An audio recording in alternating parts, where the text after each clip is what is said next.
وهو يتولى الصالحين. صدق الله العظيم وصدق رسوله النبي الأمين الكريم ونحن على ذلك لمن الشاهدين والشاكرين والحمد لله رب العالمين.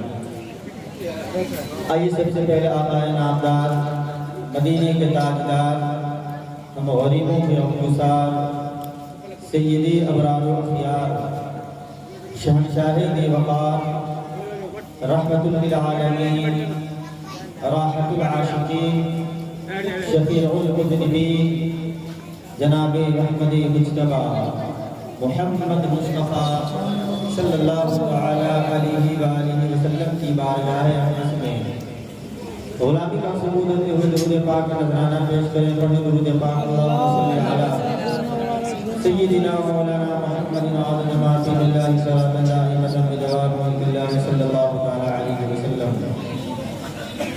یقیناً آپ لوگ لائق مبارکباد ہیں کہ آپ لوگوں نے مل کر نواسۂ رسول امام حسین رضی اللہ تعالی عنہ کی یاد میں اس محفل پاک کا انعقاد کیا. اللہ تبارک و تعالی آپ سبوں کی اس کاوش کو اور ہم سبوں کی حاضری کو اپنی بارگاہ میں شرف قبولیت عطا فرمائے. چونکہ علماء کی بڑی ایک تعداد ہے تو میں مختصراً انشاءاللہ اس خطبہ مبارکہ کے چند جملے عرض کرنے کی کوشش کروں گا. جو امام حسین رضی اللہ تعالیٰ عنہ نے کربلا کی سرزمین پر دشمنان دین کی فوج کے سامنے دیا تھا. ذرا تصور کیجیے کہ جب ظلم کی آندیاں چل رہی ہو، باطل لشکر ہاتھ لگائے کھڑا ہو اور سچائی کا قافلہ جب ایک صدا اٹھتی ہے جو قیامت تک کے لیے حریت، استقلال اور توکل کا مینار نور بن جاتا ہے. یعنی امام حسین رضی اللہ تعالی عنہ نے دشمنان دین کے لشکر کے سامنے قرآن عظیم کی اس آیت کی تلاوت کی جس کو میں نے عنوان صفت بنایا. امام حسین رضی اللہ تعالی عنہ نے 10ویں محرم الحرام کو جب دیکھا کہ یہ لوگ بات سمجھنے والے نہیں ہیں، پھر بھی آپ اپنی سواری پر سوار ہو کر کے اتمام حجت کے لیے خطبہ دینا شروع فرمایا. اور آپ نے اپنے خطبے کے اندر اس آیت کی تلاوت فرمائی، ان ولی اللہ الذی نزل الکتاب وهو یتولی الصالحین، کہ بے شک میرا مددگار، میرا والی، میرا محافظ وہ اللہ ہے جس نے قرآن اتارا. وهو یتولی الصالحین، اور اس رب کی شان یہ ہے جو اپنے نیک بندوں سے محبت فرماتا ہے، وہ اپنے نیک بندوں کا محافظ ہے، مددگار ہے. اے لوگوں سنو، جس انسان کا مددگار رب العالمین ہو اسے کسی اور انسان کے سہارے کی ضرورت نہیں ہے. تم مجھے تنہا نہ سمجھنا، بلکہ میرا سہارا، میرا مددگار وہ ذات ہے جس نے قرآن اتارا، اور وہی رب ہے جو اپنے نیک بندوں سے محبت فرماتا ہے. امام حسین رضی اللہ تعالیٰ عنہ نے وہ خطبہ جو دیا، یقیناً وہ بڑا خوبصورت خطبہ ہے کہ شاید اگر پتھر دل انسان بھی ہوتا تو اس کا دل نرم پڑ جاتا. لیکن وہ لوگ ایسے بدبخت ہو چکے تھے کہ نواسۂ رسول کی تقریر کا بھی کچھ اثر نہ ہوا، نواسۂ رسول کی نصیحت کا بھی کچھ اثر نہ ہوا. پھر امام حسین رضی اللہ تعالیٰ عنہ نے اتمام حجت کے لیے خطبہ ارشاد فرمایا. میں گزارش کروں گا کہ آپ اس خطبے کو سماعت کریں اور خود کا محاسبہ کریں.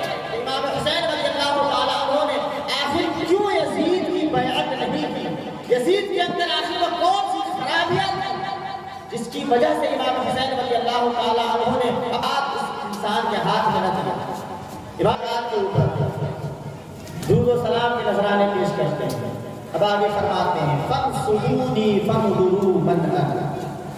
کیا لوگوں غور کرو، دیکھو کہ میرا نسب کیا ہے. فنظروا، غور و فکر کرو، من انا، کہ میں کون ہوں. کس کے مقابلے میں تم آ کر کھڑے ہو گئے؟ کس کے خون میں تم پیاسے بنے ہو؟ ثم ارجعوا الى انفسکم فعاتبوها، اپنے ضمیر میں جھانک کر دیکھو، خود کا محاسبہ کرو، اپنے دل کو ملامت کرو.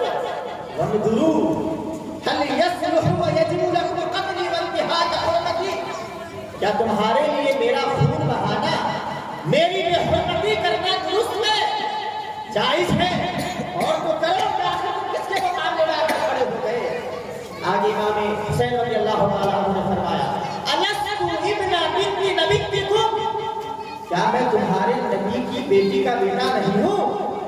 بتاؤ تو صحیح، میں تمہارے نبی کی بیٹی کا بیٹا ہوں یا نہیں؟ وابن وصیته وابن عمه وافضل المؤمنین باللہ والمصدق لرسول، کیا میں جانشین مصطفیٰ شیر خدا علی المرتضی کرم اللہ تعالی وجہہ الکریم کا روئے نسب نہیں ہوں؟ کیا میں اس انسان کا بیٹا نہیں ہوں جو نبی رحمت علیہ السلام کے چچا زاد بھائی تھے، یعنی علی المرتضی؟ کیا میں اس انسان کا بیٹا نہیں ہوں جسے کم عمری میں مردوں میں سب سے پہلے اللہ کی ذات پر ایمان لانے کا شرف حاصل ہے، اور جس نے اس کے رسول کی رسالت کی تصدیق؟ بتاؤ تو صحیح، کیا میں علی کا بیٹا ہوں یا نہیں؟ میں فاطمہ الزہرا کا بیٹا ہوں یا نہیں؟ آخر تم کیوں آ کر میرے مقابلے کھڑے ہو گئے؟ کیوں میرے خون کے پیاسے بنے ہوئے؟ آگے امام حسین نے اپنے خطبے میں فرمایا اولیس حمزہ سید الشہداء یا اما ابی، کیا سید الشہداء حضرت امیر حمزہ رضی اللہ تعالی عنہ میرے والد کے چچا نہیں تھے؟ بتاؤ تو صحیح کہ تم جانتے ہو وہ میرے والد کے چچا تھے یا نہیں؟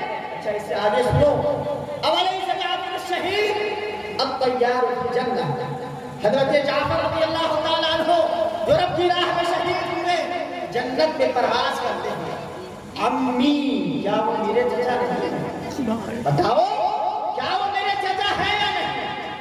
آگے امام حسین رضی اللہ تعالی عنہ نے اتمام حجت کے لیے جو اپنا تعارف پیش فرمایا، اس کے بعد آپ نے ارشاد فرمایا مجھے بتاؤ اولم یبلغکم قول رسول اللہ صلی اللہ علیہ وسلم لی ولی اخی هذان سیدا شباب اہل الجنہ، کیا تم لوگوں تک میرے نانا جان رحمت کائنات علیہ السلام کا وہ فرمان حضور نے میرے اور میرے بھائی کے بارے میں فرمایا کہ یہ دونوں جنتی جوانوں کے سردار ہیں، الحسن والحسین سیدا شباب اہل الجنہ، حضور نے ہم دونوں بھائیوں کے بارے میں فرمایا.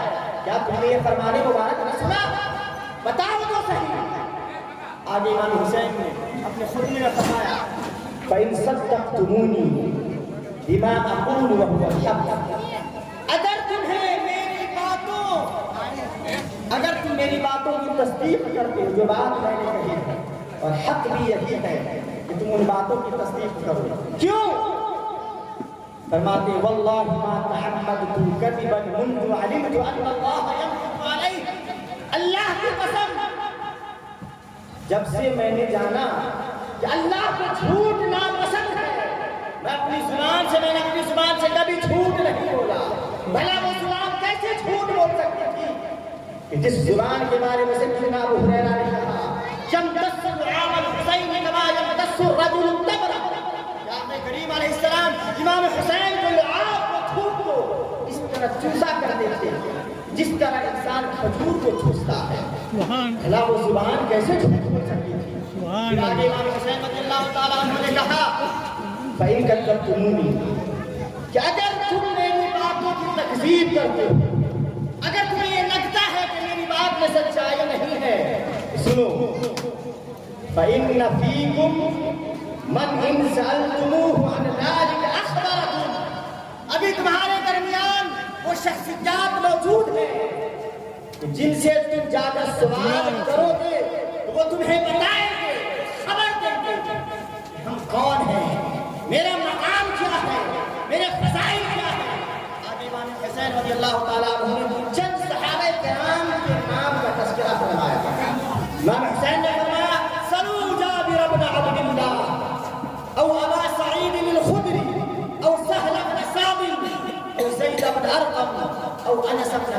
رضی اللہ تعالی عنہ.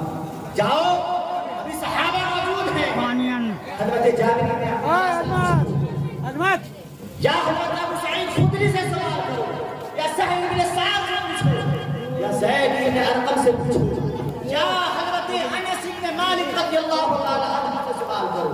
يخبروه انهم سمعوا قول رسول الله صلى الله عليه وسلم يقول لي ولأخي هذا الى شباب اهل الجنة.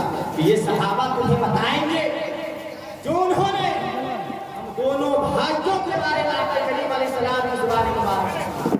سمجھ میں بات آ رہی ہے؟ یہ وہ خطبہ ہے امام حسین نے کربلا کی سرزمین پر جنگ سے کچھ دیر پہلے آپ نے دیا تھا. اسی خطبے کے میں جملے عرض کر رہا ہوں.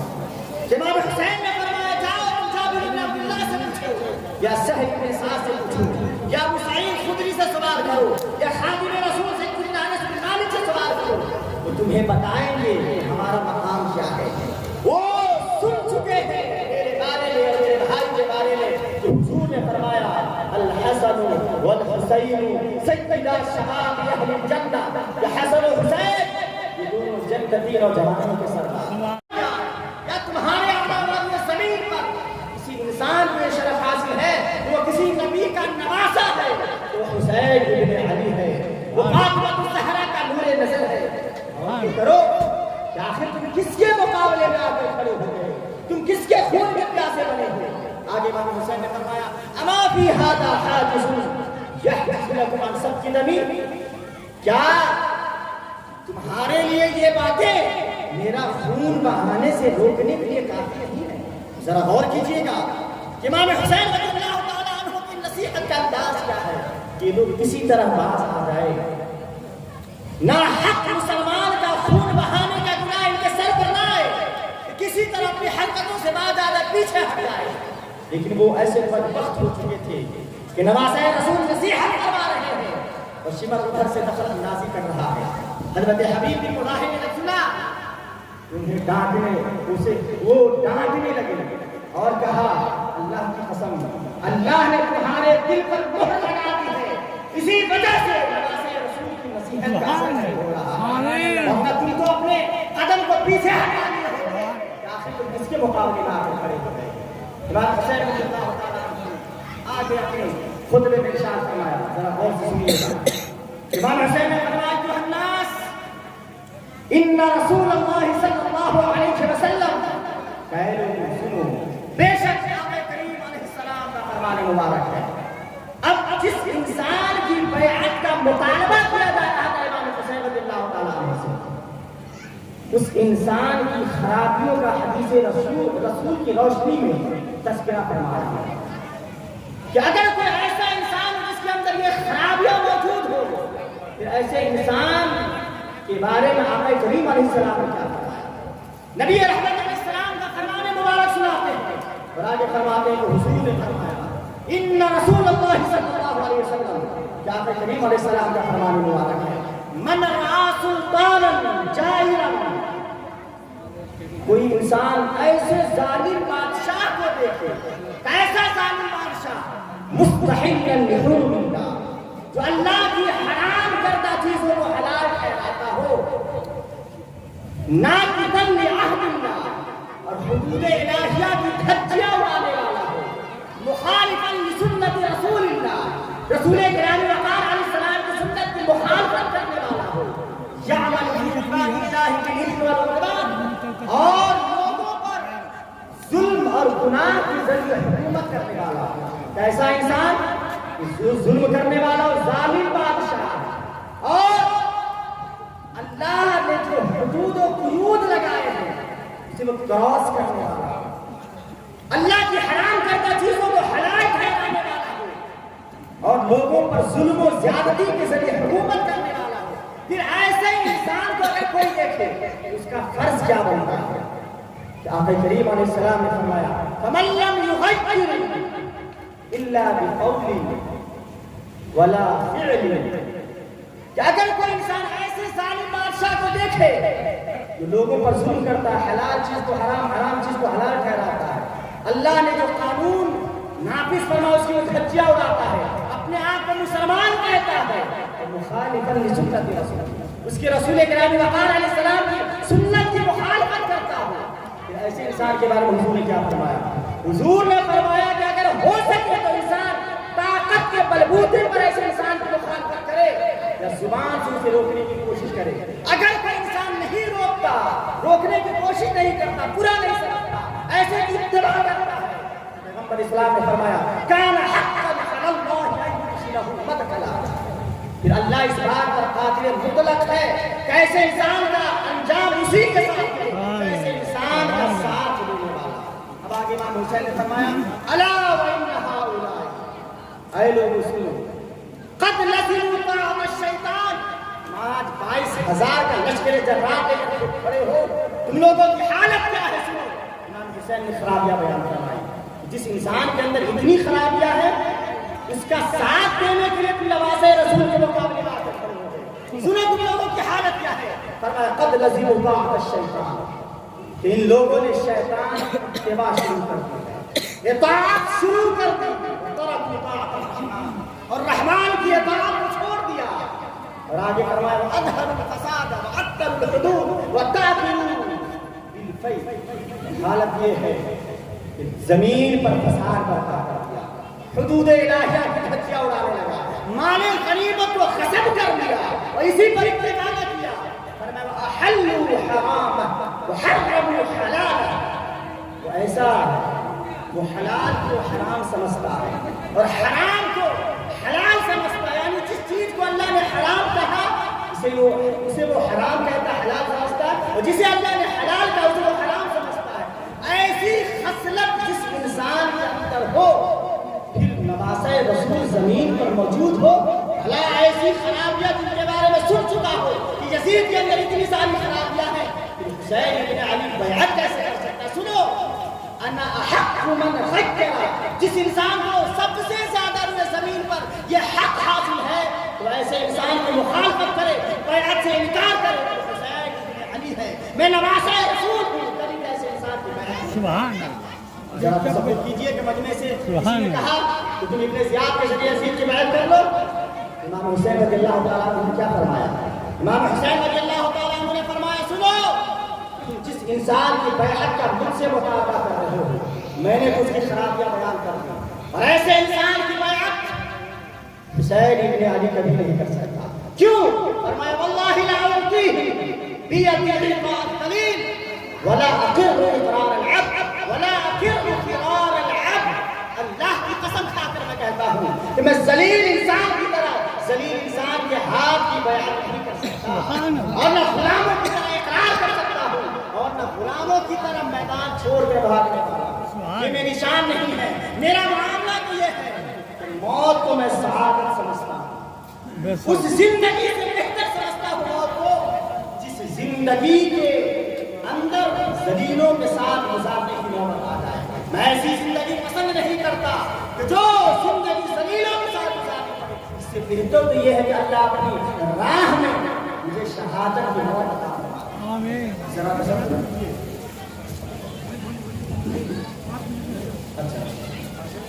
امام حسین رضی اللہ تعالیٰ عنہ نے یزید کی ساری خرابیاں بیان فرما دی اور فرما دیا کہ میں ایسے انسان کی بیعت نہیں کر سکتا۔ اب ذرا ہم اپنے آپ کو حسینی کہتے ہیں، خود کا محاسبہ کریں۔ امام حسین نے جن برائیوں کی وجہ سے یزید کی بیعت سے انکار کیا تھا، کیا وہ برائیاں ہمارے اندر موجود ہیں؟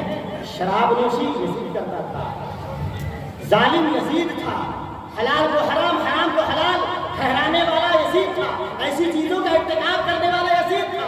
امام حسین کو ایسی چیزوں سے منع کر رہے تھے۔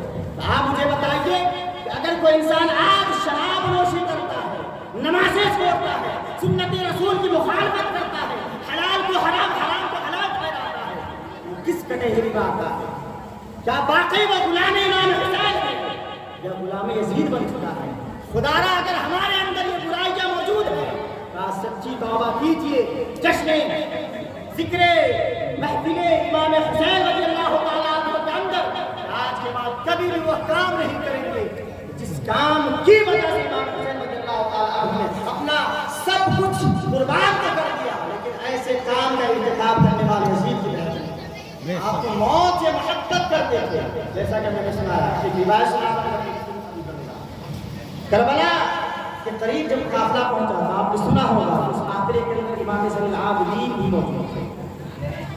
کربلا کے قریب جب امام حسین پہنچتے ہیں، دیکھ رات آپ نیند سے بیدار ہوتے ہیں، اور بیدار ہوتے ہیں تو آپ کی زبان پر کلمات ہوتے ہیں۔ کون سے کلمات؟ انا للہ و انا الیہ راجعون والحمد للہ رب العالمین، یعنی ہم اللہ کے لیے ہیں، اللہ کے ہم بندے ہیں، جس حال میں چاہیں وہ یقیناً ہم اسی کی طرف ہوتا ہے، اور تمام خوبیاں اللہ کے لیے۔ امام زین العابدین موجود ہوتے ہیں اپنے والد محترم امام حسین رضی اللہ تعالیٰ عنہ کی بارگاہ میں عرض ہوتے ہیں، یا ابا جعلت فداک مما حمدت واسترجعت، اے والد محترم میری جان آپ پر قربان، مجھے بتائیے تو صحیح کہ آخر آپ نے انا للہ و الحمد للہ دونوں ساتھ میں کیوں پڑھا؟ آخر سبب کیا ہے، وجہ کیا ہے؟ امام حسین رضی اللہ تعالیٰ عنہ نے اب اگلی بات ارشاد فرمایا، جواب دیا اپنے نور حسین کو، کہ میرے بیٹے سنو، ابھی میری آنکھ لگ گئی تھی، میں نے خواب میں دیکھا کہ گھوڑ سوار آیا، گھوڑے پر سوار ہوتا، اور اس نے یہ کہا القوم یسیرون والمنایا تسیر الیہم، یہ قوم کربلا کی طرف بڑھ رہی ہے، یہ قافلہ کربلا کی طرف بڑھ رہا ہے، اور شہادت ان کی طرف بڑھ رہی ہے۔ امام حسین نے فرمایا فعلمت ان انفسنا نحیت الینا، معلوم ہوتا ہے کہ ہمیں اس خواب کے ذریعے ہماری شہادتوں کی خبر دی ہے، یعنی ہم اللہ کی راہ میں شہید کر دیے جائیں گے، ایسا مجھے معلوم ہوتا ہے، خواب کے ذریعے اللہ نے ہمیں شہادتوں کی خبر دی ہے۔ جب امام زین العابدین نے سنا پکار اٹھے، یا ابا لا اراک اللہ سوءا، اے میرے والد محترم اللہ کو ہر مصیبت سے بچائے، ہر مصیبت سے آپ کی حفاظت فرمائے، السنا علی الحق، کیا ہم حق پر نہیں ہیں، کیا ہم حق کے ساتھ نہیں ہیں؟ امام حسین رضی اللہ تعالیٰ عنہ نے فرمایا کہ اے میرے نور نظر سنو، ہم حق کے ساتھ ہیں، کیوں نہیں یا بنیہ بلا والذی الیہ یرجع العباد، اللہ کی قسم ہم حق کے ساتھ ہیں، حق ہمارے ساتھ ہے۔ اب غور سے سنیے گا کہ امام زین العابدین نے کیا کہا، اپنے بابا جان کی بارگاہ میں عرض کیا کہ والد محترم بابا جان سنیے، اذن لا نبالی ان نموت محقین، کہ جب ہم حق کے ساتھ ہیں تو ہمیں کسی چیز کی کوئی پرواہ نہیں، اللہ جب چاہے جہاں چاہے شہادت عطا فرما دے، یہ جان اسی کی ہے، وہ چاہے تو اپنی جان کو۔ امام حسین رضی اللہ تعالیٰ عنہ یہی تو گویا کہ سننا چاہ رہے تھے۔ جب سنے تو آپ نے امام زین العابدین کی ہمت کو داد دیتے ہوئے ایک جملہ ارشاد فرمایا، دعائیہ کلمات آپ نے ارشاد فرمائے، اور آپ نے فرمایا جزاک اللہ من ولد خیرا ما جزاء ولد، اللہ کریم نے کسی بھی باپ کی طرف سے اس کی اولاد کو جو بہترین صلہ عطا فرمایا ہے۔ اے میرے نور نظر میری دعا ہے اللہ تبارک و تعالی میری طرف سے تجھے بہترین صلہ عطا فرمائے۔ سے پتہ کیا چلا کہ شہدائے کربلا یا امام زین العابدین رضی اللہ تعالیٰ عنہ موت سے گھبرا نہیں رہے تھے، بلکہ ان کی آرزو تھی کہ موت جب بھی آئے تو حق پر آئے، موت جب بھی آئے اس حال میں آئے کہ اللہ کی اطاعت میں ہو اور روح قبض سے انسانی سے پرواز کر جائے۔ قرآن بھی ہمیں یہی درس دے رہا ہے، یا ایھا الذین آمنوا اتقوا اللہ حق تقاتہ ولا تموتن الا وانتم مسلمون، کہ ایمان والو اللہ سے ڈرو جیسا کہ اس سے ڈرنے کا حق ہے، اور ہر کس تمہیں موت نافرمانی کی حالت میں آئے، موت جب بھی آئے اسلام کی حالت میں آئے، اور ہمیں پتہ نہیں کہ ہماری موت کب آ جائے گی، ہمیں موت کب آ جائے گی، کب ہماری روح قبض انسانی سے پرواز کر جائے گی، جب ہمیں اس چیز کی خبر نہیں۔